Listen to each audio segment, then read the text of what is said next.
ہر سال کے شوال کے 6 روزے رکھنے کا ثواب عمر بھر کے روزے رکھنے کے برابر ہے۔ عن ابی ایوب الانصاری رضی اللہ عنہ ان رسول اللہ صلی اللہ علیہ وسلم قال من صام رمضان ثم اتبعه بست من شوال فكأنما صام الدهر، رواہ مسلم و ابو داود والنسائی والترمذی وابن ماجہ۔ حضرت ابو ایوب انصاری رضی اللہ عنہ سے روایت ہے کہ رسول اللہ صلی اللہ علیہ وسلم نے فرمایا، جو شخص رمضان کے روزے رکھ کر ہر سال شوال میں بھی 6 روزے رکھے اسے عمر بھر کے روزوں کا ثواب ملتا ہے۔ اسے مسلم، ابو داؤد، نسائی، ترمذی اور ابن ماجہ نے روایت کیا ہے۔ اب انہوں نے نیچے کچھ کیلکولیشن کی ہے کہ 30 روزے اور 6 روزے کل 36 روزے یعنی 36 روزے بنتے ہیں۔ ہر روزے کا ثواب 10 کے برابر ہے، کیونکہ قرآن پاک میں آتا ہے من جاء بالحسنۃ فلہ 10 امثالھا، جو ایک نیکی لایا اس کے لیے 10 کا ثواب ہے۔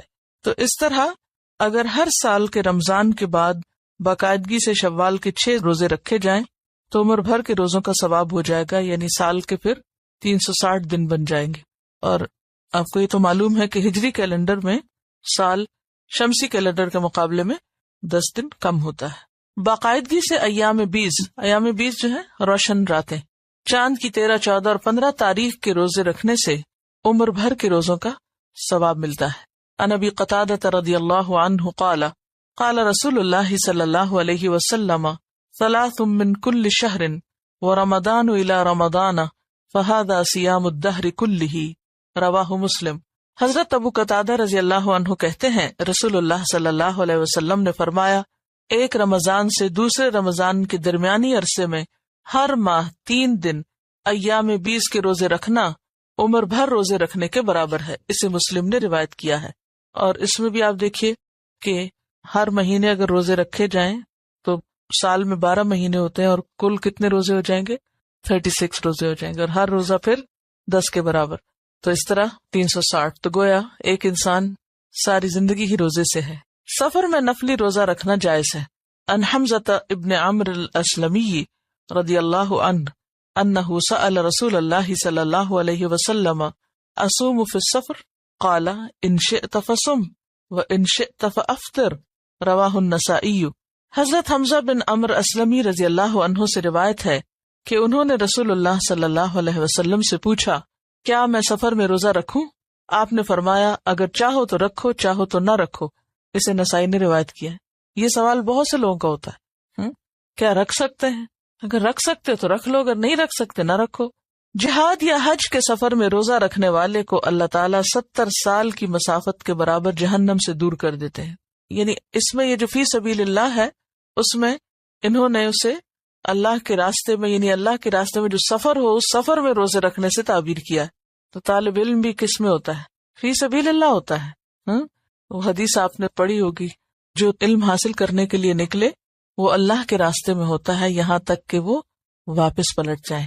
یعنی جب تک آپ گھر جاتے ہیں تو گھر سے نکلنے سے لے کر گھر تک کا سارا وقت کیا وقت ہے؟ فی سبیل اللہ، ظاہر اللہ کی خاطر آپ نکلیں۔ اور ساتھ اگر روزہ بھی ہو تو یہ روزہ پھر کئی گنا زیادہ اجر و ثواب کا باعث بن جاتا ہے، کیونکہ گھر میں رہ کے انسان کے لیے سہولت ہوتی ہے۔ اگر آپ تھکے ہوئے آپ لیٹ جائیں، آپ کم کام کر لیں، لیکن جب آپ کسی خاص مشن پہ نکلتے ہیں، پڑھنے نکلے، پڑھانے نکلے، یا کوئی اور کام اس طرح کا، جیسے یہ حج کے سفر انہوں نے کیا ہے، یہ بھی فی سبیل اللہ سفر شمار ہوتا ہے۔ تو ایسے میں انسان اگر ساتھ روزے میں بھی ہو تو اس کا اجر و ثواب کئی گنا زیادہ ہوتا ہے۔ سوموار اور جمعرات کا روزہ رکھنا رسول اکرم صلی اللہ علیہ وسلم کو پسند تھا۔ عن ابی ہریرہ رضی اللہ عنہ قال قال رسول اللہ صلی اللہ علیہ وسلم تعرض الاعمال یوم الاثنین والخمیس فاحب ان یعرض عملی وانا صائم، رواہ الترمذی۔ حضرت ابو ہریرہ رضی اللہ عنہ کہتے ہیں رسول اللہ صلی اللہ علیہ وسلم نے فرمایا، سوموار اور جمعرات کو لوگوں کے اعمال اللہ کے حضور پیش کیے جاتے ہیں، میں چاہتا ہوں کہ جب میرے اعمال اللہ کے ہاں پیش کیے جائیں تو میں اس وقت روزے سے ہوں۔ اسے ترمذی نے روایت کیا۔ یوم عرفہ 9 ذی الحجہ کا ایک روزہ، ایک گزشتہ اور ایک آئندہ یعنی 2 سال کے صغیرہ گناہوں کا کفارہ ہے، جبکہ یوم عاشورہ 10 محرم کا روزہ گزشتہ 1 سال کے صغیرہ گناہوں کا کفارہ ہے۔ عن ابی قتادہ رضی اللہ عنہ أن النبي صلى الله عليه وسلم قال صيام يوم عرفة أحتسب على الله أن يكفر السنة التي قبله والسنة التي بعده وصيام يوم عاشوراء أحتسب على الله أن يكفر السنة التي قبله رواہ مسلم۔ حضرت ابو قتادہ رضی اللہ عنہ کہتے ہیں رسول اللہ صلی اللہ علیہ وسلم نے فرمایا میں اللہ تعالیٰ سے امید رکھتا ہوں کہ یوم عرفہ کے روزے کے بدلے میں اللہ تعالیٰ ایک گزشتہ اور ایک آئندہ سال کے گناہ معاف فرمائیں گے، اور یوم عاشورہ کے روزہ کے بدلے میں گزشتہ ایک سال کے گناہ معاف فرمائیں گے۔ اسے مسلم نے روایت کیا ہے۔ صرف 10 محرم کا روزہ رکھنا مکروہ ہے۔ رسول اکرم صلی اللہ علیہ وسلم شعبان کے مہینے میں باقی سب مہینوں سے زیادہ روزے رکھتے تھے۔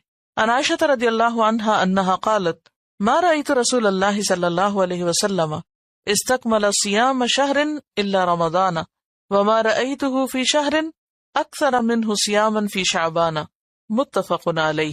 حضرت عائشہ رضی اللہ عنہا کہتی ہیں میں نے رسول اللہ صلی اللہ علیہ وسلم کو رمضان کے علاوہ کسی مہینے کے پورے روزے رکھتے نہیں دیکھا، نہ ہی شعبان کے علاوہ کسی دوسرے مہینے میں کثرت سے روزے رکھتے دیکھا، یعنی رمضان تو پورا، اور اس کے بعد سب سے زیادہ شعبان میں، اور اس کے بعد شوال میں 6، اور اس کے بعد ہر مہینے کے 3 یا پھر ہر ہفتے کے 2 روزے، سوموار اور جمعرات کا، اور اسی طرح عاشورہ کا روزہ، اس کے ساتھ ایک اور ملا کے پہلے یا بعد میں، اور یوم عرفہ کا روزہ۔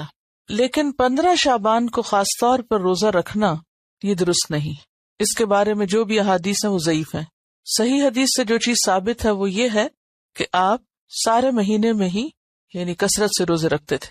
نفلی روزہ رکھنے میں ایک دن چھوڑ کر دوسرے دن روزہ رکھنے کا طریقہ سب سے افضل ہے۔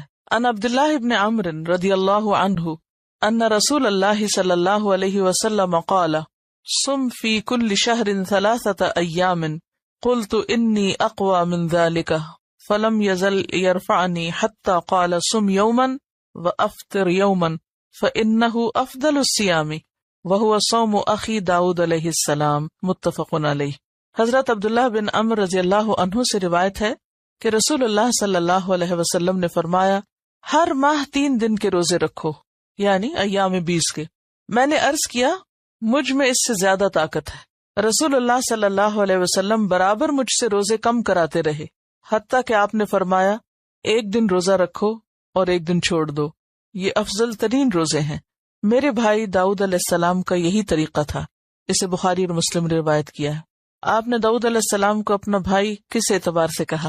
نسب میں نہیں بلکہ دین میں اور نبوت میں۔ محرم کے مہینے میں روزہ رکھنے کی فضیلت۔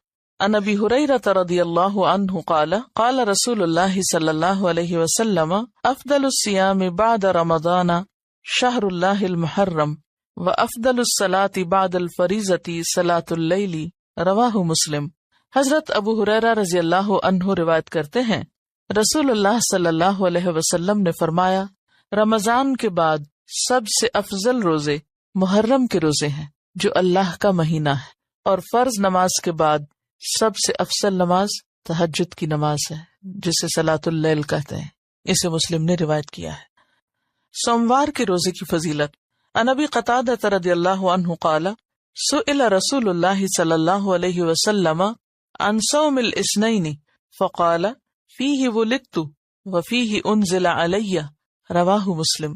حضرت ابو قتادہ رضی اللہ عنہ کہتے ہیں رسول اللہ صلی اللہ علیہ وسلم سے سوموار کے روزے کے بارے میں سوال کیا گیا تو آپ نے فرمایا اس دن میں پیدا کیا گیا اور اسی دن مجھ پر قرآن نازل ہونا شروع ہوا۔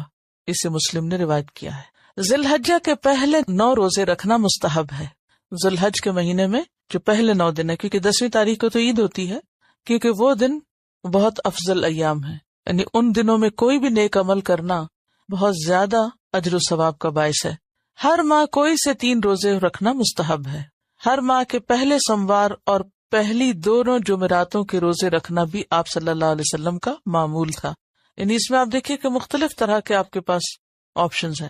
عن بعض ازواج النبی صلی اللہ علیہ وسلم ان رسول اللہ صلی اللہ علیہ وسلم کان یصوم 9 من ذی الحجہ ویوم عاشورہ و3 ایام من کل شہر اول 2 من الشہر وخمیسین رواہ النسائی۔ نبی اکرم صلی اللہ علیہ وسلم کی کسی زوجہ محترمہ سے روایت ہے کہ رسول اکرم صلی اللہ علیہ وسلم ذی الحجہ کے پہلے 9 روزے اور عاشورہ کا روزہ رکھتے، نیز ہر ماہ میں 3 روزے رکھا کرتے، ایک روزہ ہر ماہ کے پہلے سوموار کو اور ہر ماہ کی پہلی 2 جمعرات کو۔ تو اس سے پتہ چلتا ہے کہ یا تو 3 ایام 20 کے روزے رکھ سکتے ہیں، یا یہ ہے کہ آپ ہر ہجری مہینے کے، دوسرے نہیں، ہجری مہینے کے پہلے سوموار اور پھر پہلے 2 جمعرات، اس طرح بھی 3 پورے کر سکتے ہیں۔ کیونکہ بعض اوقات ایسا ہوتا ہے نا کہ ان 3 دنوں میں آپ کو نماز نہیں پڑھنی، روزہ نہیں رکھنا، تو اس کے پھر آلٹرنیٹ کے طور پر یہ دوسرا طریقہ بھی اختیار کیا جا سکتا ہے۔ ویسے تو نفلی روزہ کبھی بھی آپ رکھ سکتے ہیں۔ نفلی روزے کی نیت دن میں زوال سے پہلے کسی وقت بھی کی جا سکتی، یعنی اگر آپ نے کچھ کھایا پیا نہیں صبح سے تو ظہر سے پہلے آپ اس کی نیت کر سکتے ہیں۔ نفلی روزے کی قضا واجب نہیں، اسی طرح آپ کسی بھی وقت اس کو کھول سکتے ہیں دن میں اگر وہ بھاری ہو رہا ہو پر، اور اس کی قضا بھی پھر بعد میں نہیں دینا ہوگی۔ نفلی عبادت میں اعتدال اور میانہ روی افضل ہے۔ صیام 40 مسلسل 40 روزوں کا چلہ سنت رسول صلی اللہ علیہ وسلم سے ثابت نہیں، یعنی بعض لوگ 40 دن کے روزے رکھتے ہیں تو اس کی کوئی حقیقت نہیں۔ زیادہ افضل عمل وہ ہوتا ہے جس میں ہمیں دلیل مل جائے اور جو نبی صلی اللہ علیہ وسلم کا طریقہ ہو۔ الصیام الممنوع والمکروہ، ممنوع اور مکروہ روزے۔ عید الفطر اور عید الاضحیٰ کے روزے رکھنا منع ہے۔ عن ابی عبید رضی اللہ عنہ قال شہدت العید مع عمر بن الخطاب رضی اللہ عنہ فقال هذان یومان نہى رسول اللہ صلی اللہ علیہ وسلم عن صیامہما یوم فطرکم من صیامکم والیوم الآخر تأکلون فیہ من نسککم، رواہ البخاری۔ حضرت ابو عبید رضی اللہ عنہ کہتے ہیں میں نے عمر بن خطاب کے ساتھ نماز عید ادا کی۔ حضرت عمر نے کہا ان 2 دنوں کے روزے رکھنے سے نبی اکرم صلی اللہ علیہ وسلم نے منع فرمایا ہے۔ پہلا دن جب تم اپنے روزے ختم کرو، دوسرا دن جب تم قربانی کا گوشت کھاتے ہو۔ اسے بخاری نے روایت کیا ہے۔ روزے ختم کرو سے مراد عید الفطر ہے اور قربانی کا گوشت عید الاضحیٰ میں کھایا جاتا ہے۔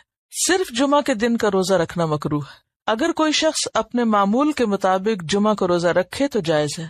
مثلا اگر کوئی شخص ہر دوسرے یا تیسرے دن روزہ رکھنے کا عادی ہے اور کسی دن جمعہ کا روزہ آ جاتا ہے تو وہ جائز ہے، جیسے صوم داؤدی میں 1 دن چھوڑ کے 1 دن روزہ رکھتے ہیں تو اس صورت میں درست ہے، ورنہ خاص طور پر جمعے کی نیت کر کے کہ یہ بہت مبارک دن ہے، اس دن زیادہ ثواب ہوگا، ایسا کرنا درست نہیں، کیونکہ سنت سے اس کی دلیل نہیں۔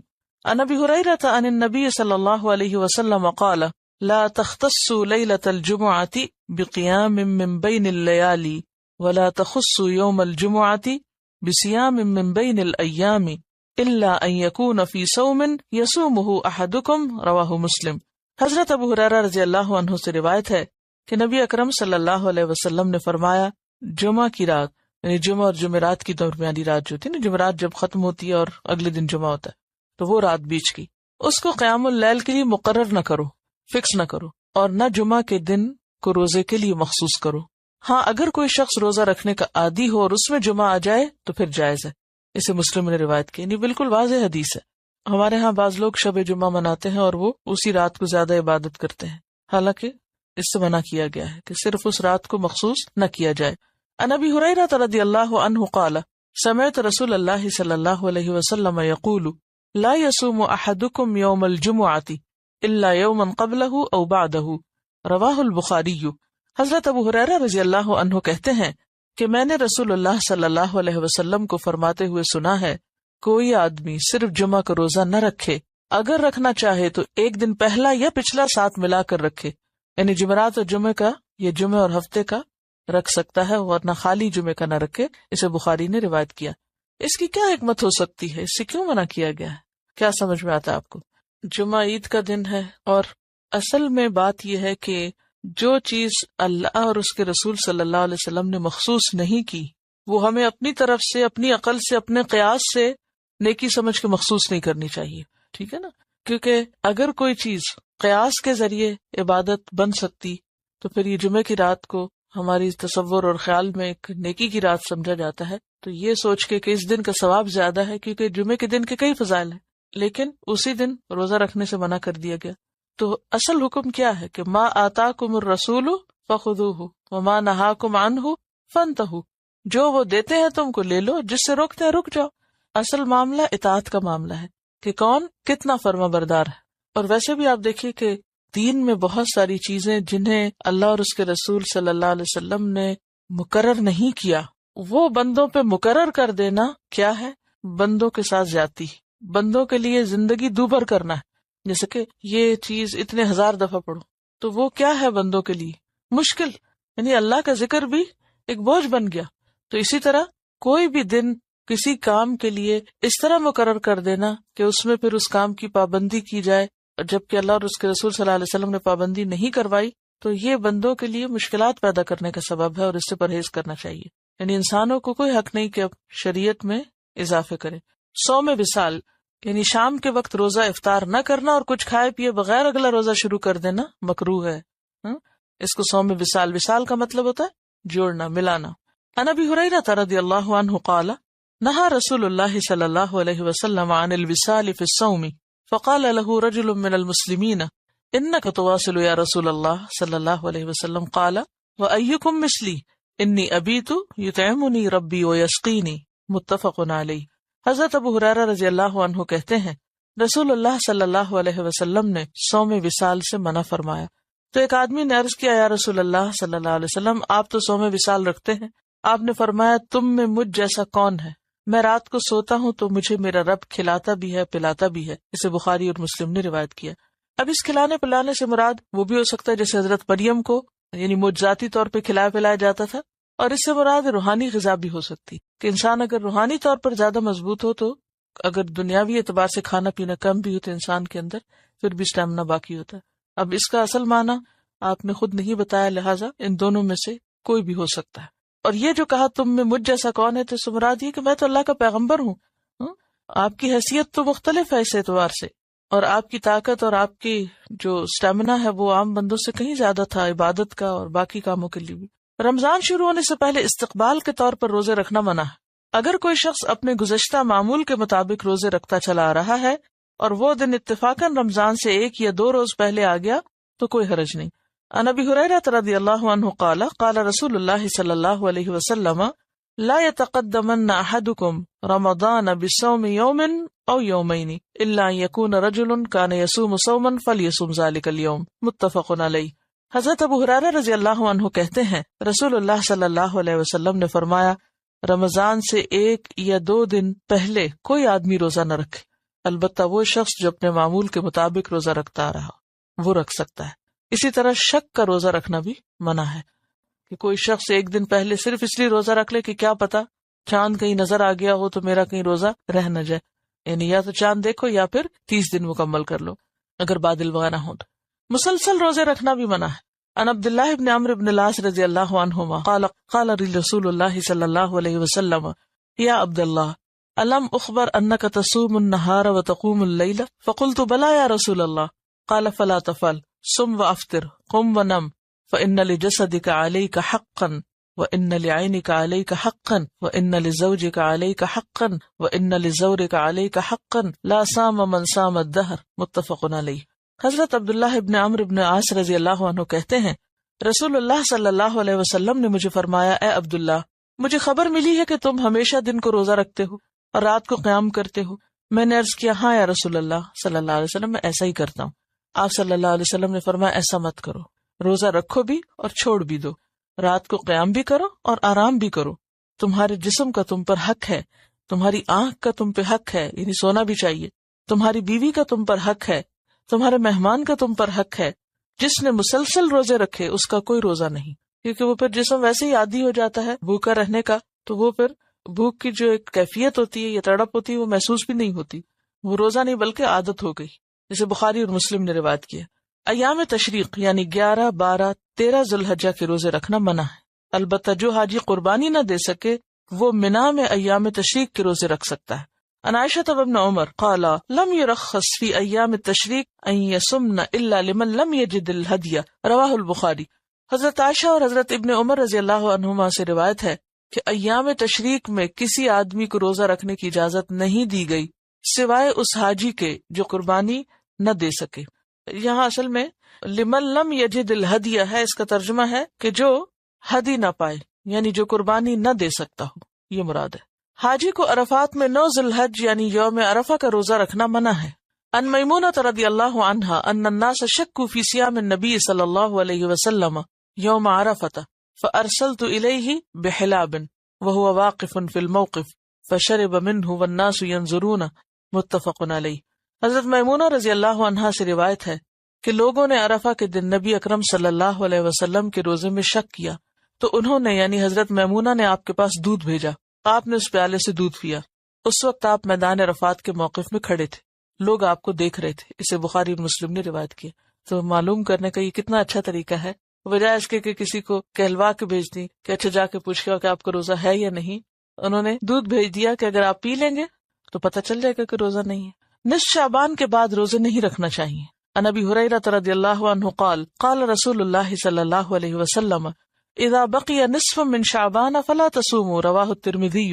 حضرت ابو ہریرہ رضی اللہ عنہ کہتے ہیں رسول اللہ صلی اللہ علیہ وسلم نے فرمایا جب نصف شعبان باقی رہ جائے یعنی رمضان سے 15 دن پہلے تو نفلی روزے نہ رکھو۔ اسے ترمذی نے روایت کی۔ کیوں منع کیا گیا؟ تاکہ رمضان کے لیے طاقت بحال ہو جائے۔ عورت کا اپنے شوہر کی اجازت کے بغیر نفلی روزہ رکھنا منع ہے۔ عن ابی ہریرہ رضی اللہ عنہ ان رسول اللہ صلی اللہ علیہ وسلم قال لا تصوم المرأة وزوجها شاهد یوما من غیر شہر رمضان الا باذنہ، رواہ الترمذی۔ حضرت ابو ہریرہ رضی اللہ عنہ سے روایت ہے کہ رسول اکرم صلی اللہ علیہ وسلم نے فرمایا کوئی عورت اپنے شوہر کی موجودگی میں اس کی اجازت کے بغیر سوائے رمضان کے روزوں کے نفلی روزے نہ رکھے۔ اس میں یہ ہے کہ رمضان کے روزے میں شوہر سے نہیں پوچھا جائے گا، اور رمضان میں اگر کچھ چھوٹ گئے تو قضا کرنا جو ہے وہ بھی فرض روزہ ہی ہے، اور وہ یعنی رمضان کے روزے کی ادائیگی ہے، اس لیے اس کی بھی اجازت ہے، وہ انسان پوچھے بغیر رکھ سکتا ہے، ورنہ عام نفلی روزے نہیں۔ کیوں منع کیا گیا؟ شوہر اور بیوی کے تعلقات جو ہے وہ روزے کی حالت میں منع ہے، تو اس میں یہ ہے کہ ایسی عبادات جن میں دونوں کے تعلقات میں کسی قسم کی کشیدگی پیدا ہو سکتی ہو ان میں باہمی مشورہ ضروری ہے۔ اس میں دین کا حسن آپ دیکھیے، باہمی تعلق جو ہے سکون کا باعث ہے۔ وہ سکون کا باعث اسی وقت ہوتا ہے کہ جب آپس کی کمیونیکیشن ہوتی ہے، انڈرسٹینڈنگ ہوتی ہے۔ اگر شوہر بیوی کے درمیان کوئی کمیونیکیشن ہی نہیں، آپس میں مشورہ ہی نہیں، کسی معاملے میں کوئی گفتگو ہی نہیں، تو وہ پھر مودتاً اور رحمتاً کا سبب نہیں ہو سکتا۔ تو اسی طرح اب فرضی روزے تو فرضی انڈرسٹینڈ سب نے رکھنے، تو اس سے یہ بھی پتہ چلتا ہے کہ اگر عورت کوئی نفلی کام کری، کوئی نیکی کا کام کری، تو اسے شوہر کو ساتھ لے کے چلنا چاہیے۔ ٹھیک ہے نا، مثلا آپ قرآن پڑھ رہے ہیں تو اس میں شوہر کو بھی ساتھ لے کے چلنا، یہ نہیں کہ جو پڑھ کے گئے بس خاموشی گھر میں جا کے کچھ شیئر نہیں کیا، نہیں شیئر کیا کرے، ڈسکس کیا کرے، یہ پڑھا ہے، یہ نہیں کہ وہ فتوے دینا شروع کر دیں یا پڑھانا ان کو شروع کر دیں، لیکن ان کے ساتھ ڈسکس کرے۔ ان کے سوال یہ تھا کہ کیا شوہر بیوی کی اجازت کے بغیر روزہ رکھ سکتا ہے؟ تو اس میں آپ دیکھیں پیچھے حضرت عمرو بن العاص جب آپ صلی اللہ علیہ وسلم نے جب کہ کثرت سے نفلی روزے رکھتے تھے تو انہوں نے کیا کہا کہ تمہاری بیوی کا بھی تم پر حق ہے۔ تو اس سے کیا پتہ چلتا ہے کہ اگرچہ یہ نہیں کہا کہ اجازت، بات اصل میں میوچل انڈرسٹینڈنگ کی، کہ دونوں ایک دوسرے کی ضروریات کا اور ایک دوسرے کے جذبات کا خیال رکھیں۔ صرف عاشورہ 10 محرم کا روزہ رکھنا مکروہ ہے۔ 9 اور 10 محرم یا 10 اور 11 محرم 2 دن کے روزے رکھنے چاہیے۔ ان عبداللہ ابن عباس رضی اللہ عنہما یقول حین صام رسول اللہ صلی اللہ علیہ وسلم یوم عاشوراء وامر بصیامہ قالوا یا رسول اللہ صلی اللہ علیہ وسلم انہ یوم تعظمہ الیہود والنصارى فقال رسول اللہ صلی اللہ علیہ وسلم فاذا كان العام المقبل ان شاء اللہ صمنا اليوم التاسع قال فلم يأت العام المقبل حتى توفي رسول اللہ صلی اللہ علیہ وسلم، رواہ مسلم۔ حضرت عبداللہ بن عباس رضی اللہ عنہ فرماتے ہیں رسول اللہ صلی اللہ علیہ وسلم نے عاشورہ 10 محرم کا روزہ رکھا اور لوگوں کو بھی رکھنے کا حکم دیا۔ لوگوں نے عرض کیا یا رسول اللہ صلی اللہ علیہ وسلم 10 محرم تو یہود و نصارہ کے نزدیک بڑی عظمت کا دن ہے۔ آپ نے فرمایا اچھا، آئندہ سال ہم انشاءاللہ 10 محرم کے ساتھ 9 محرم کا روزہ بھی رکھیں گے۔ لیکن آئندہ سال آنے سے پہلے ہی رسول اللہ صلی اللہ علیہ وسلم اس دنیا سے رخصت ہو گئے۔ اسے مسلم نے روایت کیا۔ یوم عاشورہ 10 محرم کی فضیلت کی وجہ یہ ہے کہ جب رسول اکرم صلی اللہ علیہ وسلم مدینہ منورہ تشریف لائے تو یہودی 10 محرم کا روزہ رکھتے تھے۔ ان سے وجہ پوچھی گئی تو انہوں نے کہا اس روز اللہ تعالیٰ نے موسیٰ علیہ السلام کو فرعون پہ غلبہ عطا کیا تھا، لہٰذا ہم شکرانے کے طور پر اس دن کا روزہ رکھتے ہیں۔ رسول اللہ صلی اللہ علیہ وسلم کو یہ بات معلوم ہوئی تو آپ نے فرمایا یہودیوں کی نسبت ہم موسیٰ علیہ السلام کے زیادہ قریب ہیں، اور مسلمانوں کو اس دن کا روزہ رکھنے کا حکم دیا۔ مگر جب رمضان کے روزے فرض کیے گئے تب آپ صلی اللہ علیہ وسلم نے فرمایا اب جو چاہے 10 محرم کا روزہ رکھے، جو نہ چاہے نہ رکھے۔ اسے مسلم نے روایت کیا ہے۔ صرف ہفتے کے دن کا روزہ رکھنا ممنوع ہے۔